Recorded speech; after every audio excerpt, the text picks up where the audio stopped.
What is up, JVS? We are back with another review. We are here with the mighty Nine. First three episodes of season one.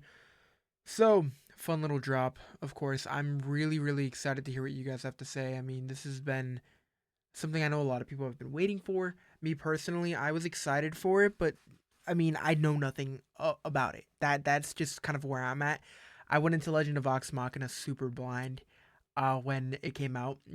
They dropped. I was told to watch it. I watched it. No regrets. They were promoting this heavy at like different cons and stuff that I was going to, and I'm like, okay, this is pretty cool. And then I'm like a spin off of Legend of Vox Machina, same cast, and I don't know too much other than maybe it's the second campaign of the group. I'm still trying to figure it all out, but I will say this has been a fun start.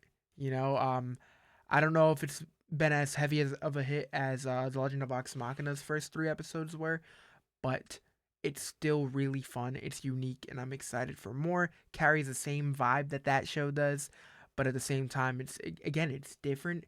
The fact that we have the same voice actors returning, I was a little nervous that we were gonna get the same vibe, character wise, but these characters are entirely different.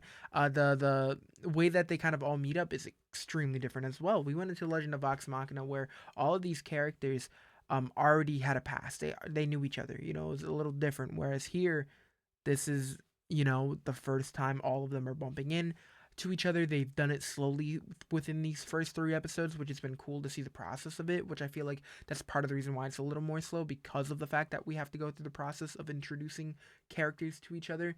But at the same time, we're also getting these characters. We're kind of seeing them break out of their shell and kind of use abilities and just kind of look really cool. And we saw that specifically in the third episode as well.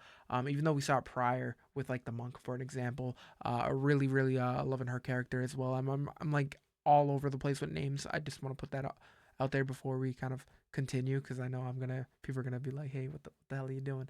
But no, yeah, I mean, I think that this is obviously different, but at the same time, it's fun.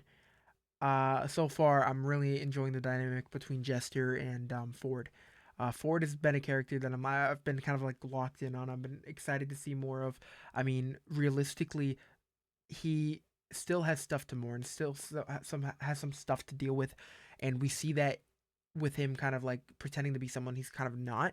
But at the same time, it's not like he's a wimp. It's not like he's a not able to handle himself, and we see that later. Of course, they introduced him as like kind of like the right hand of the captain, destined to be the next, and to see the death, and then of course to see how he comes out, wounds healed, the sword he had, and then ultimately it ended up leading to the frog sequence where we see him fully kind of grasp the abilities.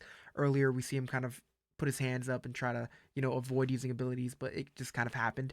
And as soon as he saw that Jester needed it, he came in clutch, and it was just really cool to see that the way that you know he kind of utilized what he had. Cause it's not like he's just gifted with one ability. He's just throwing all these different things out there, and I wouldn't be surprised if they give us more in 4 or 5, a new ability, for an example. But him, what is it, turning into water or whatever it is, shooting blasters from his. I don't even know, but there's just so much here that's just it was just super interesting and just pulling me in. I'm like, bro, this is really cool to see, and when Jester saw him come in and just kind of save the day, I was like, bro, this is probably one of my favorite sequences of the bunch of the first three that we got. Probably my favorite scene. Still coming around to certain characters. Not, I know a lot of people are probably gonna enjoy him. As of right now, I'm still kind of coming around to him. I think it's because not only him, but him and Caleb, of course, were the reason that everything went crazy in episode three, and to see Molly kind of having to be the one to take down his buddy, and just the anguish that we saw him in. And on top of that, we got this they showcased his abilities, and I'm just like, or their abilities, and I'm just like, what the hell, like, this is super cool. Like, they're not pulling any punches, and at the same time, even though they're showing like some stuff, they're not showing a lot. So with Molly, I'm like, okay, what the hell was that? We're gonna learn more. With Jester, I know they're gonna fill in more gaps, especially with her like hearing voices, if you will. And I know there's more to that, but that will be awesome. Ford, even though we got a little glimpse of what it was that gave him his abilities, I mean, that giant eye. I mean, if you already had fears of being in the ocean, I mean, that's gonna just seal the deal. I mean, that just makes it even worse. But that entire sequence, although terrifying, was super super cool.